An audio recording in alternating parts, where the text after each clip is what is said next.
Creative reflections, fame, promos, and authenticity. This potential series pairs self-discovery with poetry, art, or whatever I think goes together or complements each other, or I link them together in my head. I find myself using analogies to over-explain myself, so hopefully this doesn't come off as repetitive or as performative, surface-level ramblings. I was recently discussing with my friend Erin the oversaturation of content creators, promos, and posts nowadays.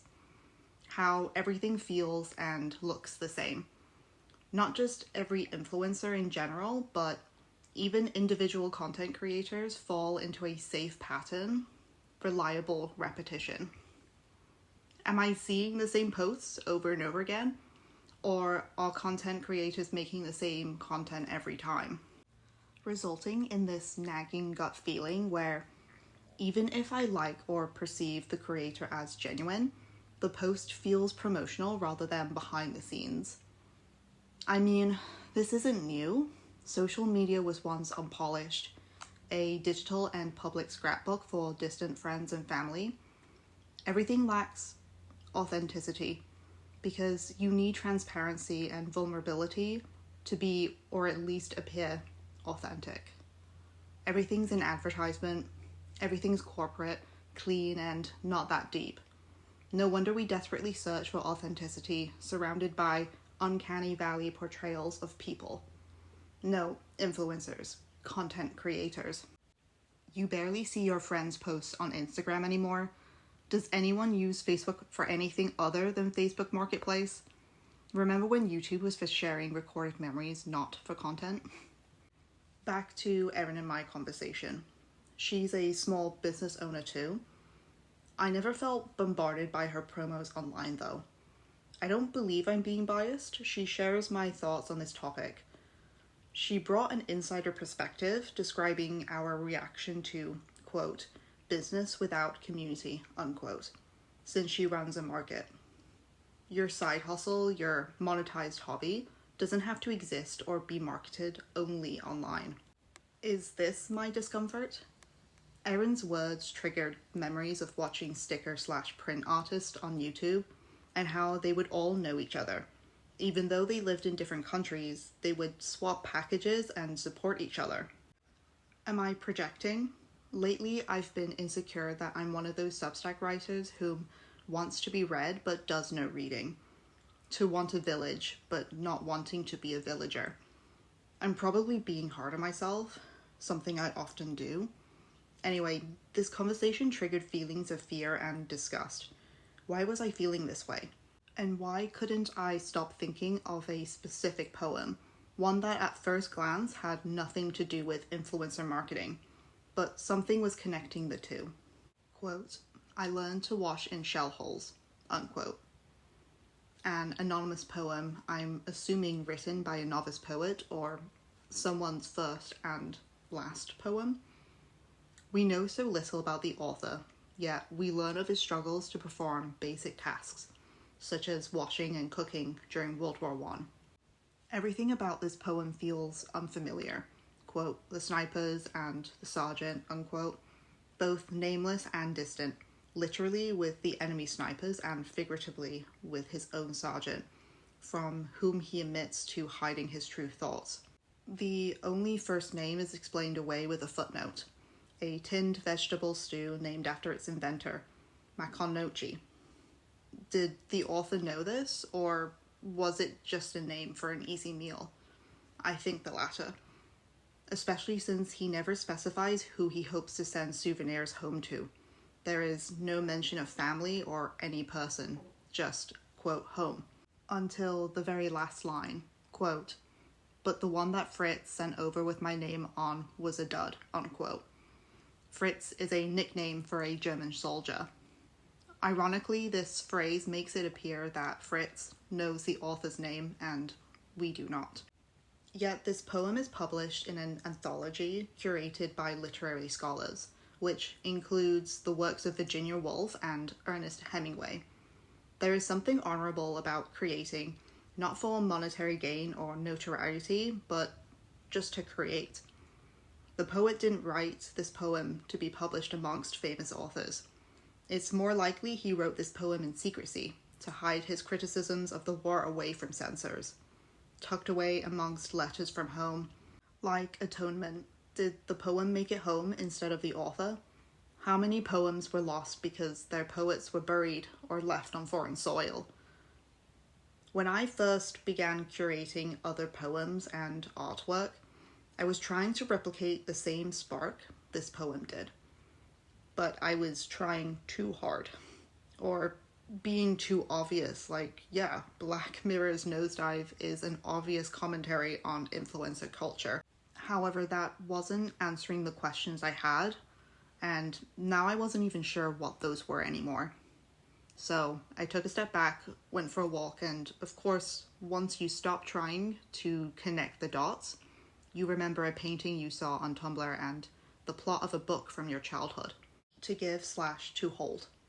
A massive fish with its mouth wide open, its head breaching the water's surface. Smaller fish flop around inside the bigger mouth, now also above water. Is it maternal or predatory? Nurturing or exploitative? To give. Wanting others to buy and consume your projects that have taken time and energy to create, and to hold, relaying that same energy back, thus creating a community and a support network. Or in the era of, quote, I don't owe them anything, unquote, and the short-term convenience of individualism, are we not giving enough of our true selves? What makes promoting your work feel desperate for sales, rather than proudly showcasing your creations? The nonchalant performance of your motivations, your ambitions? Was this ever a problem in the past? Or a new social phenomenon caused by too many advertisements, too many promos, too many content creators, too many aesthetics and labels? We are boxed in the fish's mouth, which is carrying us somewhere we have no control over or eating us. A tough crowd and the Dark Ages. I can't for the life of me find this book anywhere, and I've looked on the second page of Google.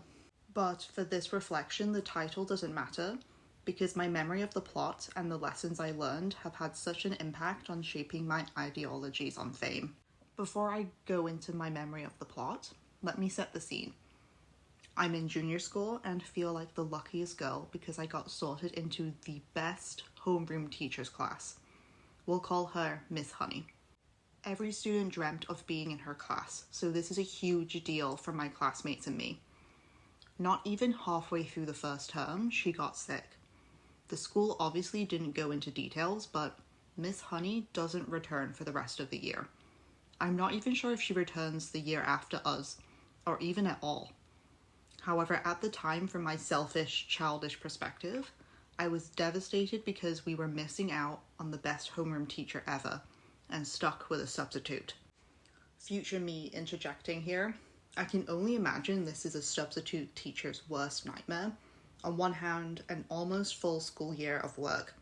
On the other hand, you're not entering a classroom. You're following up on the most popular act cut short, to perform for an audience who didn't expect to see you, a tough crowd. Can't get much worse, right? Well, our substitute teacher planned and carried out an entire curriculum fully themed around the medieval times. I did not appreciate the substitute's creativity, since I was in no mood to learn of the plague as Miss Honey was off on sick leave. I've written prior Substack articles about how I felt like a stranger to myself. If you asked me what I liked as a child, I would probably give a generic answer, but I knew what I didn't like. That damn time period, the Dark Ages. Still, all these years later, this book we read has stuck with me. Set during the medieval times, during a plague outbreak, our protagonist, an orphan boy, lives in a monastery. There is a cool, worldly monk, we'll call him Monk Bourdain, and an unpopular monk I'll refer to as Mega Church Monk. The story begins with a new arrival, an orphan boy whose parents were musicians. To survive, he was busking the streets. We'll call him Loot Boy. Our sheltered protagonist and Loot Boy become friends, but Loot Boy enjoys talking about the outside world with Monk Bourdain. They both share stories our protagonist can only try to imagine. The plague gets worse. The monks can no longer ethically confine themselves away from the suffering. The monastery either allows some of the sick in or starts visiting hospitals. On one trip in particular, the boys come to. There they meet a father and his young daughter. She is presumed sick with the plague. Loot Boy sings to her an act of kindness and attempt to comfort her. Somehow, here I believe she was never sick with the incurable plague. She is cured. It's a miracle. The Loot Boy's voice has healing powers. The megachurch monk sees an opportunity to make money, so he advertises the Loot Boy's curing abilities. I remember a very specific chapter. Both boys are on a wagon within a parade for the Loot Boy, who is quickly accumulating notoriety. Surrounded by adoring peasants, the boys sit side by side in the wagon. The Loot Boy pushes our protagonist out of the wagon into the dust. The fame has gone to Loot Boy's head. Monk Bourdain is disappointed. This is not the orphaned, busking boy he knew. But the Loot Boy realizes he has changed, and for the worse. No longer aligned with our protagonist and the monk Bourdain, but growing closer to the megachurch monk.